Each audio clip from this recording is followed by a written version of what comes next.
শ্রেষ্ঠ জমি হলে তুমি মক্কাকে লক্ষ্য করে রাসূল বলেছেন ওয়া আহাব্বু আরদিল্লাহি ইলাইহি, আর আল্লাহর কাছে যত জমি প্রিয়, এই পৃথিবীতে যত জমিন আছে সব জমিনের চেয়ে তুমি আমার কাছে বেশি প্রিয়। সুবহানাল্লাহ।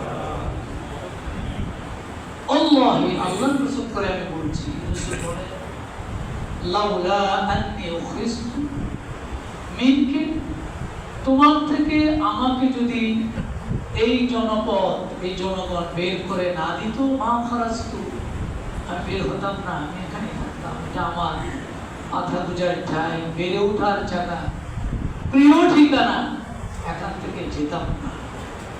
এটা রাসূলুল্লাহ সাল্লাল্লাহু আলাইহি ওয়াসাল্লাম তার জন্মভূমিটাকে পছন্দ করে ভালোবেসে বলছে। জন্মভূমি আমাদের কাছে প্রিয় না অপ্রিয়? আমরা এই দেশটাকে, জন্মস্থানটাকে পছন্দ করি। তা রাসূল শিখিয়েছেন আমাদের, ইসলাম শিখিয়েছে। ইসলাম বলে এটা এই ভূখণ্ড অন্যেরা নিয়ে যাবে, আমরা কি চাই? অন্যেরা দখল করে নিয়ে যান, আমার ভূমিতে আমাকে থাকতে না দে, এটা কেউ চায় না। রাসূলও চান নাই, আল্লাহ নির্দেশ দিয়েছেন সেজন্য তিনি গিয়েছেন, ঠিক আছে, কিন্তু তার মনের আক্ষেপটা, মনের আবেগটা এই কথায় তিরমিজিতে হাদিসটি আছে, প্রকাশ করেছে। সেই জন্য মক্কা মদিনা আমাদের রাসূলের জন্মস্থান, সেখানে আমাদের হৃদয়ের একটা টান থাকবেই, থাকাই স্বাভাবিক, না থাকাটা স্বাভাবিক নয়। যাদের নাই তাদের বুঝতে হবে রাসূলুল্লাহ সাল্লাল্লাহু আলাইহি ওয়াসাল্লামের প্রতি তাদের মহব্বত, ভালোবাসা কম, এটা থাকতে হবে। এখন যেতে কে পারবে না পারবে, কখন পারবে না পারবে সেটা আল্লাহ জানে, সবাইকে তো সবসময় সুযোগ হবে না, কিন্তু হৃদয়টা এভাবে থাকবে। এখানে মক্কায় আমাদের বারবার যেতে মন চায়, তার অনেকগুলো কারণের মধ্যে একটা হলো যে মক্কা শরীফের আসল আকর্ষণ কাবা ঘর, আসল আকর্ষণ হলো কাবা ঘর। আল্লাহ বলছেন ইন্না আউওয়ালা বাইতিন وُضِعَ لِلنَّاسِ لَلَّذِي بِبَكَّةَ مُبَارَكًا وَهُدًى لِلْعَالَمِينَ। আল্লাহ বলেন, শুনো, নিশ্চয়ই পৃথিবীর প্রথম ঘর وُضِعَ لِلنَّاسِ, মানুষের জন্য বানানো হয়েছে, লাল্লাযী বিবাক্কা, যেটা আছে বাক্কায়। বাক্কা মানে কি? বাক্কা মানে মক্কা। কোরআনে বাক্কা বলেছে, মক্কাকে বাক্কাও বলা হতো, মিমের জায়গায় বা। এরকম কোন কোন আরব রাষ্ট্রে আইনের জায়গায় গাই, এরকম অক্ষর চেঞ্জ করা আঞ্চলিক ভাষায় বলে। আমাদের দেশে তো এরকম অনেক শব্দ আছে, আছে না নাই? কয়কার পান আরিশকানি হানি, আছে না নাই? বানান ঠিক আছে, কয়কার পান আরিশকানি, কি হলো রে? কয় হানি। আসলে বলবেন পানি, কয় হানি। কোন এলাকায় আমি বলছি না, আছে, কোন কোন এলাকায় থাকতে পারে। এখানে আল্লাহ বলছেন পৃথিবীর প্রথম ঘরটা তৈরি হয়েছে বাক্কা, মানে মক্কায়, মুবারাকাও ওয়া হুদাল লিল আলামিন। এই ঘরটার তিনটি বৈশিষ্ট্য। একটা হলো মুবারাক, এই ঘরটি বরকতে পরিপূর্ণ। সুবহানাল্লাহ। তাহলে কার হৃদয়ে আশা জাগবে না যে আমি একটু যাই ঘরটার কাছে? মুমিন যদি হয়, আল্লাহর প্রতি তার আস্থা বিশ্বাস থাকে, আর রাসূলকে মহব্বত করে, তার হৃদয়ে একটা ভালোবাসা থাকবে। আমার কোরআনে বলতেছে ঘরটা মুবারক। যাদের হৃদয়ে আল্লাহর ভালোবাসা নাই, আখিরাত মানে না, রাসূল মানে না, তারা হয়তো হজ নিয়ে কটূক্তি করতে পারে, নাউজুবিল্লাহ বলে। এই জাতীয় লোক আছে না? নাই? এগুলো আছে, শয়তান আছে, এই জাতীয় লোকেরাও আছে, তারা হয়তো যাকাত দিয়েও কটূক্তি করে বসবে, আছে না নাই? এই জাতীয় ইবলিসের সাথে সম্পর্কিত লোকজনও আছে। আল্লাহ হেদায়েত দান করুন। আমরা হেদায়েতের দোয়া করতে থাকি, কি বলেন? যদি কপালে হেদায়েত থাকে তাহলে হয়তো আবার ফিরে আসতে পারে, ফিরে আসবে। কিন্তু এগুলো নিয়ে এত সাহস করা ঠিক নয়। কোন সুস্থ মানুষের এত বড় সাহস করা কেন? হজ নিয়ে, যাকাত নিয়ে, ইসলামের ফরজ বিধান নিয়ে অবজ্ঞা করা, অশ্লীল কথা বলা, এটা কোনো সুস্থ মানুষের কাজ হতে পারে না। সে মুসলমান হোক আর যাই হোক, অন্য মুসলমান হয়ে গেছে, অন্য ধর্মের লোক এত বড় সাহস করে না মুসলমান হয়ে বসে। তাইলে এরা মুসলমান কত নম্বরে আছে? এটা মুবারাকান, এই ঘরটি হলো বরকতময়, অনেক অনেক বরকত আছে। হুদান, এবং এই ঘরটি হলো হুদান, হিদায়াতের মার্কাজ। সেখানে গেলে হেদায়েত পাবে। আল্লাহ নিজে বলছেন এটা, এই ঘরটা হেদায়েতের মার্কাজ, প্রাণ কেন্দ্র। তার হৃদয় বিগলিত হবে, হৃদয়ে পরিবর্তন আসবে। হুদাল্লিল আলামিন, গোটা দুনিয়ার মানুষের জন্য হেদায়েতের প্রাণ কেন্দ্র। আর প্রথম নির্মিত ঘর, প্রথম বানানো ঘরটা দেখা শক্ত থাকতেই পারে, এজন্যই মানুষ যাইতে চায়, বারবার যেতে চায়। আল্লাহ রাসূল সাল্লাল্লাহু আলাইহি ওয়াসাল্লাম বলেছেন, এটা বাইহাকী শরীফের হাদিস আছে, বাসাল্লাহু জিবরাইল ইলা আদম ওয়া হাওয়া। আল্লাহ তাআলা জিবরিলকে পাঠালেন, আদম এবং হাওয়ার কাছে জিবরিল আলাইহিস সালামকে পাঠালেন, যাও তাদের কাছে যাও। ফাআমারাহুমা বিবিনাইল কাবা, তাদেরকে বললেন যে তারা যেন কাবা ঘর বানায়, এই কথাটা গিয়ে বলো। ফাবানাহু আদম, আদম আলাইহিস সালাম কাবা ঘর বানালেন। সুম্মা আমারা বিতাওয়াফ বিহি, এরপর এই ঘরটাকে তাওয়াফ করার নির্দেশ দিলেন। ওয়াকিলা লাহু, তখন আল্লাহর পক্ষ থেকে বলা হলো, আনতা আউয়ালুন নাস, তুমি এই পৃথিবীর প্রথম মানব।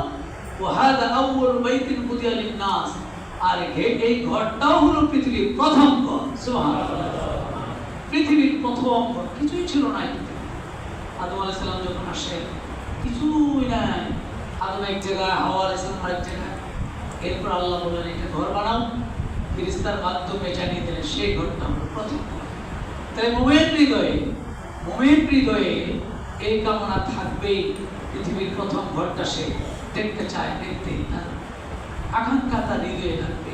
এই জন্য সূরা কুরাইশে একটা আয়াত আছে, ফালিয়াবুদু রাব্বা হাযাল বাইত, তারা যেন এই ঘরের রবের ইবাদত করে। এই ঘর কোন ঘর? এই ঘর বলতে তো আমরা এই যে এই ঘর কাছে বলি না, কাছের জিনিসকে ইশারা করার জন্য আরবিতে আল ইশারা লিল করিব, কাছের জিনিসকে ইশারা করতে শব্দ আরবি গ্রামারে আছে, সেটা হলো হাজা। আর দূরের জিনিসকে বলা হয় যালিকা। আল্লাহ কিন্তু যালিকাও বলেন নাই, বলছেন হাদা। ফালিয়াবুদু রাব্বা হাযাল বাইত, পৃথিবীর সব মুমিনেরা, মুসলমানেরা, তারা যেন এই ঘরটার ইবাদত করে। এই ঘরের ইবাদত আমরা বছরের পর বছর করছি, আমরা নামাজে এই সূরা পড়ছি, এই ঘরটার কাছে যাইতে মন চাওয়ার কথা। আল্লাহ অনেক অনেক বান্দারা ইতিমধ্যে চলে গেছে, আরো অনেক বান্দারা যাবে, আমরাও যাওয়ার আশা করি। আল্লাহ কবুল করুন, বলি আমিন। وَإِذْ يَرْفَعُ إِبْرَاهِيمُ الْقَوَاعِدَ مِنَ الْبَيْتِ وَإِسْمَاعِيلُ رَبَّنَا تَقَبَّلْ مِنَّا إِنَّكَ أَنْتَ السَّمِيعُ الْعَلِيمُ। ইব্রাহিম আলাইহিস সালাম এবং তার সন্তান ইসমাঈল আলাইহিস সালাম যখন কাবা ঘরটা নির্মাণ শুরু করে দিলেন, কাবা ঘর বানালেন, বানানো শেষ হলে আল্লাহর কাছে দোয়া করলেন, রব্বানা তাকাব্বাল মিন্না ইন্নাকা আনতাস সামিউল আলিম। আল্লাহ মেহেরবানি করে, দয়া করে আমাদের বাপ বেটার পক্ষ থেকে আমাদের আমলটাকে আপনি কবুল করে নিন। সুবহানাল্লাহ। এই ঘর নির্মাণ আদম আলাইহিস সালামও করেছেন, বড় ইতিহাস আছে। ফেরেশতা দিয়ে করেছেন, আদম দিয়ে করেছেন। এরপরে নূহ আলাইহিস সালামের প্লাবনে ঘরটির চিহ্নটা যখন দেখা যাচ্ছিল না, তখন আল্লাহ তাআলা আবার ইব্রাহিম আলাইহিস সালামকে এবং তার সন্তান ইসমাঈলকে দিয়ে এই ঘরটা নির্মাণ করেছেন। এবং এই ঘরের এত বৈশিষ্ট্য যে সাহাবায়ে কেরাম ভিড় ঠেলে ঠেলে ঘরকে তাওয়াফ করতেন, প্রচন্ড ভিড়। এই ঘরের পাশে গেলে স্রোতের মতো মানুষ, দেখছেন না, মানে যেন হাঁটা লাগে না, এমনি আপনার ধাক্কাই নিয়ে যাইতেছে। যদি আপনি নিচে পড়েন তাহলে ভয় আছে আপনারে পদদলিত করে মানুষ চলে যাবে, কিছু করার থাকবে না। আর আপনাকে উঠাইতে যে আরেকজন যাবে, সেও পড়ে যাবে, এত ভিড়। হযরত আব্দুল্লাহ ইবনে উমর রাদিয়াল্লাহু তাআলা এই প্রচন্ড ভিড়ের মধ্যে তিনি কাবাঘরটাকে তাওয়াফ করতেন। তাকে জিজ্ঞাসা করা হলো যে এত ভিড়, আপনি কেন এটাকে এভাবে এত ভিড় ঠেলে ঠেলে তাওয়াফ করছেন, আবার হাজরে আসওয়াদকে গিয়ে চুমু দেওয়ার জন্য চেষ্টা করছেন?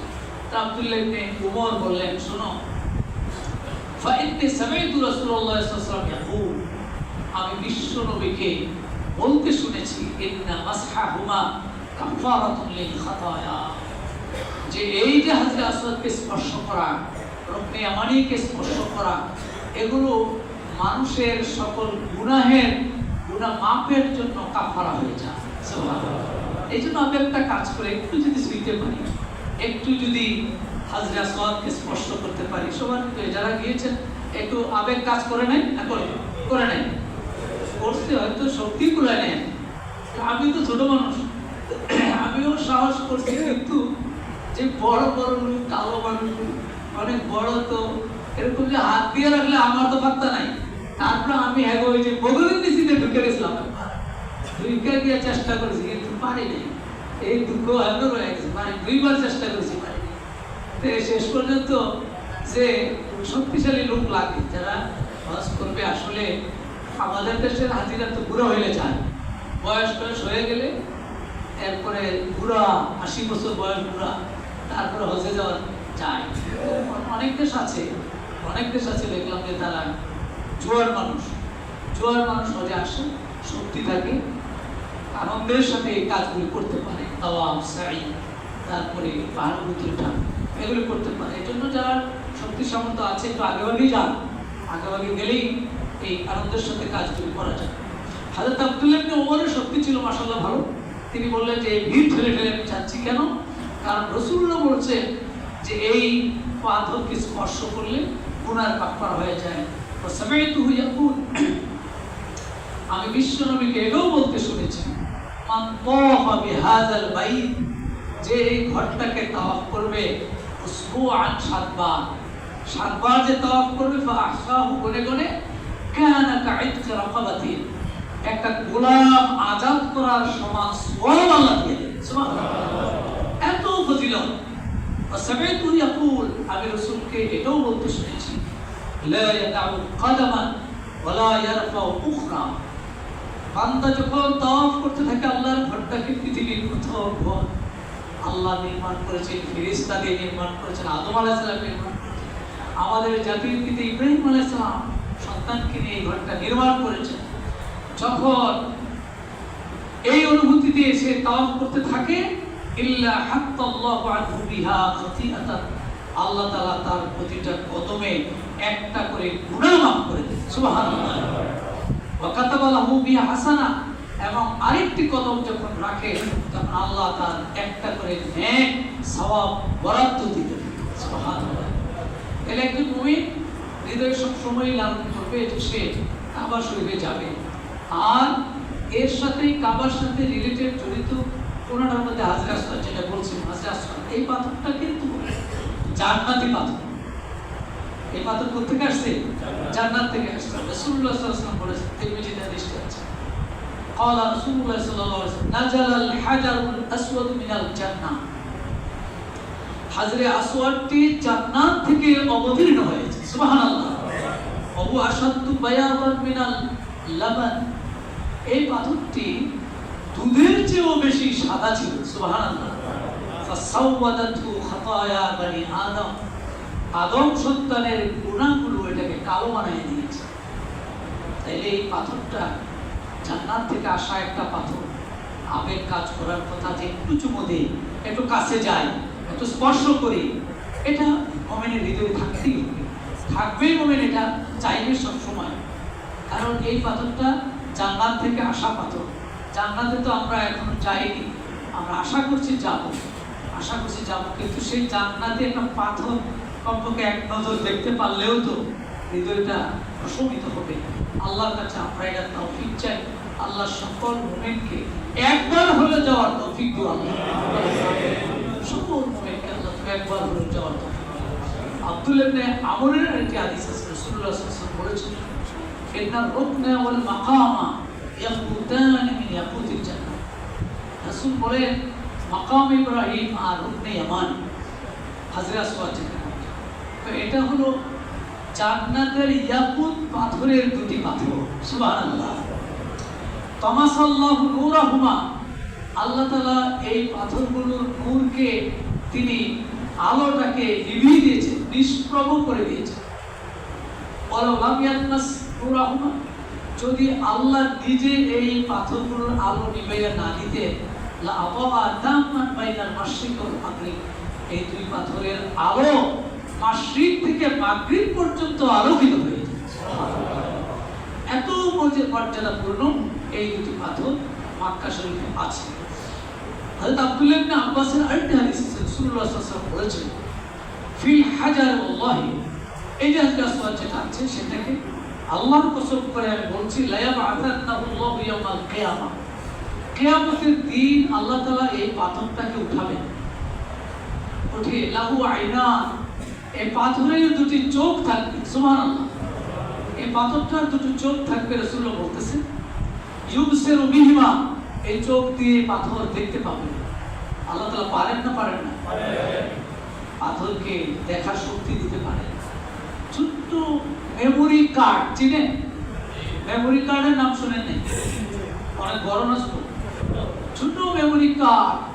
এই মেমোরি কার্ড একটা কার্ড, এই কার্ডের ভিতরে এত ওয়াজ ঢুকে গেছে, এত ওয়াজ, এত গান, এত কিতাব। এই ছোট্ট মেমোরি কার্ড মাক্তাবায় শামেলা 15,000 কিতাব একটা ছোট্ট কার্ডের ভিতরে ঢুকে যায়। তাহলে কার্ডটার ভিতরে মানুষ আবিষ্কার করে ফেললো, এটার ভিতরে বস্তা বস্তা কিতাব ঢুকতে পারে, তাহলে আল্লাহ তাআলা এই হাজরে আসওয়াদের চোখ দিতে পারবেন না? রাসূলুল্লাহ বলেছে, যদি চোখ দিয়ে দিবেন কিয়ামতে, ইউবসিরু বিহিমা, এই চোখ দিয়ে সে দেখবে, ওয়ালিসান, এই হাজরে আসওয়াদকে জবান দিবেন, ইয়ানতাকু বিহি, এই জবান দিয়ে সে কথা বলবে, ইয়াশহাদু আলা মান ইসতালামাহু বিহাক্কি, যে হৃদয় দিয়ে, আবেগ দিয়ে আল্লাহকে ভালোবেসে, রাসূলকে ভালোবেসে এই পাথরটাকে চুমু দিয়েছে, তার পক্ষে পাথর হাসরের ময়দানে সুপারিশ করবে। সুবহানাল্লাহ। সাক্ষী দিবে, সুপারিশ করবে। সেটি চেষ্টা করতে হবে, তবে জানের দিকেও চাইতে হবে। যে চুমা দিতে যেতে হুজুর বলছে যে এটা সাক্ষী দিবে, মরিয়ার মাসি চুমা দিয়ে যাও, এরকম না। মরিয়ার মাসি এত রিস্ক নিয়ে গেলে আবার সমস্যা, এই জন্য বেশি রিস্ক নেওয়া যাবে না, কিন্তু চেষ্টা থাকতে হবে। অনেক সময় এই হজের, এখন তো হজের ভিড় শুরু হয়ে গেছে, হজের পরে উমরায় গেলে, হজ শেষ হয়ে যাওয়ার পরে উমরায় গেলে নাকি কিছু ভিড় কম থাকে, তখন একটু, তখন আরো বেশি। আবার লোকজন বলছে যে তখন একটু ভিড় হয়তো কম থাকে, তবে হজে যারা যেতে পারলো না, ওরা তো উমরার জন্য বসে আছে, তারা ওই সময় যাবে আবার। এই জন্য আসলে আজকে ইব্রাহিম আলাইহিস সালাম যে দোয়াটা করছে যে আল্লাহ আমার এই সন্তানকে তো রেখে গেলাম, কেউ নাই, আমার এই সন্তানটার, আমার স্ত্রী ছাড়া আর কেউ নাই, মানুষ নাই, জন নাই। আল্লাহ পৃথিবীর সব মানুষের হৃদয়, ওয়াজআল আফইদাতাম মিনান নাস তাহবি ইলাইহি, আল্লাহ পৃথিবীর মানুষের হৃদয়ে একটা ভালোবাসা তৈরি করে দিও, আকর্ষণ তৈরি করে দিও, তারা যেন এই ঘরের কাছে আসে। ইব্রাহিম আলাইহিস সালামের দোয়া আল্লাহ কবুল করেছেন। সুবহানাল্লাহ। কোনো মুহূর্তের জন্য ফাঁক নাই, কোনো মুহূর্তের জন্য ফাঁক নাই, তাও চলছে।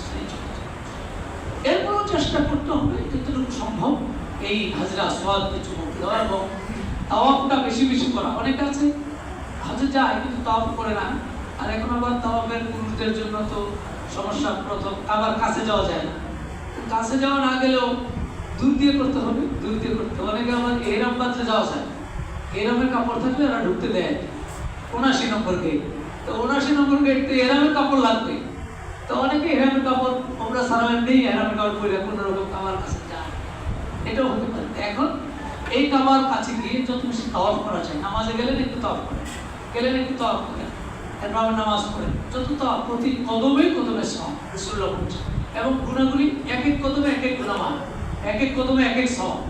এই জন্য এটাও চেষ্টা করতে হবে, আর হাজর আসওয়াদ কিছু মনে হওয়ার চেষ্টাটাও। এই হলো কাবার দিকে, মক্কার দিকে আমাদের হৃদয়ের আকর্ষণ বারবার। কাবার কারণে, হাজরে আসওয়াদের কারণে। এরপরে আরাফার একটা মাঠ আছে, সুবহানাল্লাহ। মক্কায় আরাফার মাঠ। আরাফা মানে হলো চেনা, পরিচিত হওয়া। আরাফা শব্দের অর্থ পরিচয়, জানাশোনা, চেনা। কেন বলা হলো? হাজরতে ঐতিহাসিকগণ বলেছেন, এটা তাফসীরেও আছে, যে আল্লাহ তাআলা আদম আলাইহিস সালামকে পাঠালেন পৃথিবীর এক জায়গায়, হাওয়া আলাইহিস সালামকে পাঠালেন আরেক জায়গায়, জান্নাত থেকে। দুইজনে যেহেতু নিষিদ্ধ বৃক্ষের স্বাদ দিয়েছিল, সেই জন্য তাদের দুইজনকেই জান্নাত থেকে পাঠিয়ে দিল, দুইজনকে দুই জায়গায় পাঠিয়ে দিল। একটা দীর্ঘ একটা বিচ্ছেদ হয়ে গেল প্রায় 350 বছর। 350 বছর পর ঘুরতে ঘুরতে ঘুরতে গিয়ে ওই সেই আরাফার মাঠে দুইজনের একত্রিত হয়েছিলেন। সেই জন্য এই প্রান্তরটার নাম হলো আরাফা। আরাফা মানে মিলন, আরাফা মানে পরিচিত হওয়া, জানা, তাদের জানা হয়েছে। হাদিস শরীফে আছে, তালহা ইবনে উবাইদুল্লাহ ইবনে কাইজ বর্ণনা করেন, আন্না রাসূলুল্লাহ সাল্লাল্লাহু আলাইহি ওয়াসাল্লাম قال ما رؤي الشيطان يوما هو فيه اصغر ولا ادحر ولا احقر ولا اضيس في يوم عرفه। রাসূল বলেন, শয়তানকে এত বেশি অধিক অসহায়, অধিক বেশি তুচ্ছ, অধিক বেশি রাগান্বিত দেখা যায় না। আরাফার মাঠে তাকে যত বেশি রাগান্বিত দেখা যায়, খুব রাগ, মনটা খারাপ শয়তানের। কারণ কি?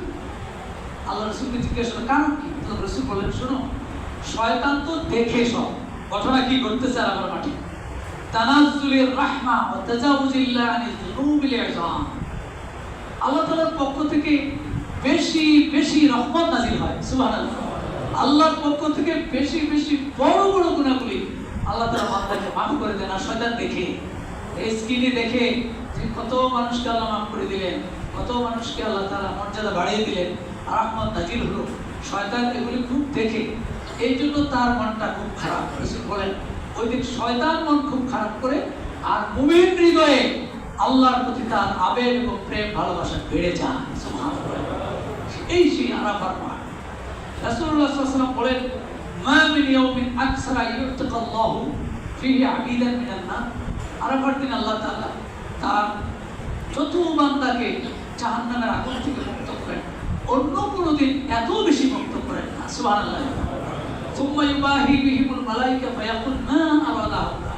সেই মুসলিমে হাদিসটি আছে, আল্লাহ তাআলা ফেরেশতারা আমার বান্দার চায় কি চায়, তোমরা একটু দেখো আমার বান্দার হৃদয়ে, সকলের হৃদয়টা একটু দেখো, আমাকে জানাও, আমি বান্দার হৃদয়ের সব আশা পূরণ করি। সুবহানাল্লাহ। সেই প্রান্তরটা মক্কা আছে, সেই জন্য আমরা সেই প্রান্তরে যেতে বান্দার প্রতি, বান্দাদের হৃদয়ে সবসময়। আরেকটি হলো সাফা মারওয়া। নাম শুনেছেন না শুনেননি? সাফা মারওয়া দুটি পাহাড়, দুটি পাহাড়। এখন তো সেই পাহাড় এখন ওইভাবে নেই, এখন আছে এসি রুমের ভিতরে পাহাড়, এসি রুমের ভিতরে। কিন্তু 1500 বছর আগে তো এরকম এসি রুমে ছিল না। আল্লাহ কোরআন বলছে, ইন্নাস সাফা ওয়াল মারওয়াতা মিন শাআইরিল্লাহি ফামান হাজ্জাল বাইতা আও ইতামার ফালা জুনাহা আলাইহি আন ইয়াতাওয়াফা বিহিমা ওয়া মান তাতাওয়া খায়রান ফাইন্নাল্লাহা শাকিরুন আলীম। আল্লাহ বলেন, নিশ্চয়ই সাফা এবং মারওয়া আমি আল্লাহর সকল নিদর্শনের মধ্যে শ্রেষ্ঠ দুটি নিদর্শন। সুবহানাল্লাহ। যেই হজ করতে যাবে, উমরা করতে যাবে, সেই জন্য এইখানে তাওয়াফ করে। এই তাওয়াফ সাফা এবং মারওয়া, সাফা টু মারওয়া, মারওয়া টু সাফা, এই তাওয়াফ বিরাট একটা স্মৃতি আমাদের হৃদয়ে লালন করে। সহিহ বুখারীতে লম্বা হাদিস, কয়েক পৃষ্ঠা এই হাদিসটা, সেই 3364 নম্বরে লম্বা হাদিসে হযরতে ইব্রাহিম আলাইহিস সালাম তার 84 বছর বয়সে পাওয়া সন্তান, কি নাম? ইসমাঈল আলাইহিস সালাম। এই সন্তানটা তিনি পেয়েছেন। সন্তানটা হওয়ার পরেই আল্লাহর নির্দেশ হলো এই সন্তান তার মা সহ কাবার আঙ্গিনায়, কাবার চত্বরে রেখে আসো।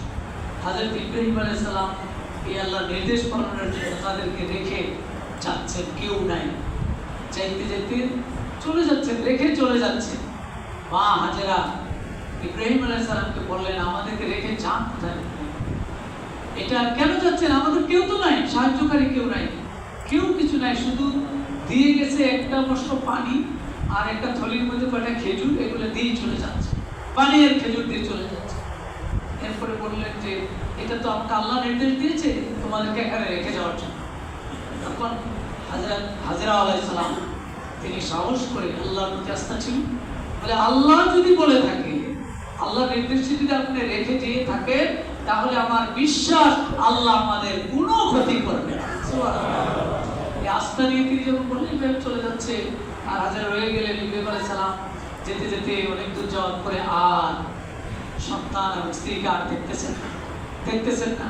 তার আবেগ, সন্তানের প্রতি মায়া তো আছে, নবীদের কি নবী ওলিদের মায়া থাকবে না? নবীদের তো মায়া আছে। তিনি একটা দোয়া করেছেন, রব্বানা ইন্নী আসকানতু মিন যুররিয়াতি বিওয়াদিন গায়রি যী যারইন ইনদা বাইতিকাল মুহাররাম। আল্লাহ, আমি আমার সন্তানকে, আমার বংশটাকে এখানে রেখে চলে যাচ্ছি, জনমানবহীন, শস্যবিহীন এই উপত্যকায় রেখে যাচ্ছি। আপনি তাদের খাদ্যের ব্যবস্থা করবেন, আর মানুষকে তাদের প্রতি আকৃষ্ট করবেন, রিজিক দিবেন, ফল খাওয়াবেন। দোয়া করে দিলেন ইব্রাহিম আলাইহিস সালাম। আল্লাহ তাআলা ইব্রাহিমের দোয়া 100 কবুল করেন। সুবহানাল্লাহ। হযরত হাওয়া আলাইহিস সালাম দৌড়াদৌড়ি করতেছেন, এই পাহাড় থেকে ওই পাহাড়, ওই পাহাড় থেকে ওই পাহাড়, কোথায় পানি পাওয়া যায়। বাচ্চা ছটফট করতেছে, বুখারীতে হাদিসগুলো পুরানো আছে। বাচ্চা ছটফট করতেছে পানির জন্য, খেজুর ছিল, খেজুর খাওয়া শেষ, এখন পানি ছাড়া কিভাবে চলবে? তিনি সাফা থেকে মারওয়ায় দৌড়ান, মারওয়া থেকে সাফায় দৌড়ান। মাঝখানে যখন নামেন তখন তার সন্তানটাকে দেখা যায় না, তো তার খুব কষ্ট হয়। আপনারা দেখেছেন সন্তান ঠিক বাবা মায়ের যে আবেগ কাজ করে, জীবন নিজেরটা চলে যায়, নিজের জীবন চলে যায়, এরপর সন্তানকে ডুবে যাওয়ার সময় একটু উপরে দিয়ে বাঁচাই রাখতে চায় না? এরকম অনেক সিনারি দেখতেছে, লঞ্চ ডুবে যাচ্ছে, বাবা মরে যাচ্ছে, মা মরে যাচ্ছে, কিন্তু সন্তানটা যেন বেঁচে থাকে। এটা পৃথিবীর সূচনা থেকেই ভালোবাসা ছিল। হাজরত ইব্রাহিম আলাইহিস সালাম দোয়া করলেন, আল্লাহ একটু ফল দিয়ে তাদেরকে একটু খাওয়াইয়েন। হযরত হাজরা আলাইহিস সালাম টেনশন করলেন, পানি নাই, কিছু নাই, দৌড়াদৌড়ি করতে থাকলেন। আল্লাহ রাব্বুল আলামিন আল্লাহর পক্ষ থেকে আওয়াজ দিলেন। বিবি হাজেরা এই আওয়াজটা শুনলেন, তার কানে আসলো ফেরেশতার আওয়াজ। হাজেরাকে বললেন যে তুমি যাও, সন্তানটার কাছে যাও। আর এদিকে ফেরেশতা এসে সন্তানের ইসমাঈল আলাইহিস সালামের পায়ের মধ্যে একটা পাথর নিয়ে আসলেন, ওই পাথরটা আঘাত দিল, আর পানির ফোয়ারা বের হতে থাকে। সুবহানাল্লাহ।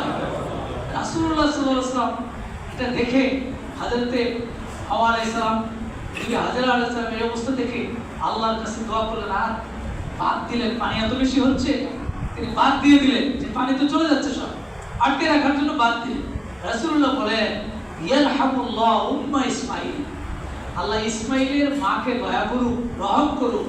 লাউ তারাকাত জামজাম, যদি ইসমাঈলের মা জমজমটাকে এভাবে রেখে দিত, ইসমাঈল আলাইহিস সালাম পা থেকে যে ফোয়ারা বের হচ্ছিল এটা যদি এমনি রেখে দিত, সে যদি পা না দিয়ে বালু দিয়ে না আটকাইতো, আর কিছু পানি নিজের থলিতে না দিত, রাসূল বলেন লাউ লাম তাকরিব মিনাল মাই, যদি সে পানি না আটকাতো, লাকানাত জামজাম আইনান মাইনা, তাহলে জমজমের পানির ফোয়ারা একটা বিশাল প্রবাহিত ঝর্ণা দ্বারাই তৈরি হয়েছে। সুবহানাল্লাহ। সারা দুনিয়ায় চলে যেত। কালা বা সারেবাদ মার্কা কলাদা। হাজরতে হাজেরা তার পানি পান করলেন, সন্তানকে পানি পান করালেন, তৃপ্ত হলেন। আল্লাহ তাআলা এই ঝর্ণা দ্বারা তৈরি করে দিলেন। এই সব আরো আছে অনেক প্রায় 30টা, 3-4টা বললাম, যে হৃদয়ে কেন এই আকর্ষণ মক্কার প্রতি, মদিনার প্রতি, এগুলো তো টাইম নেই এখন। তো এই মোমেন্ট হৃদয়ে সবসময় এই সমস্ত আল-আরাদিল মুকাদ্দাসা, পবিত্র ভূমিগুলির দিকে তাক থাকে। আল্লাহ তাআলা আমাদের সৌভাগ্যে সেই সমস্ত স্থানে হাজির হওয়ার তৌফিক দান করুন। আমিন। আসসালাম।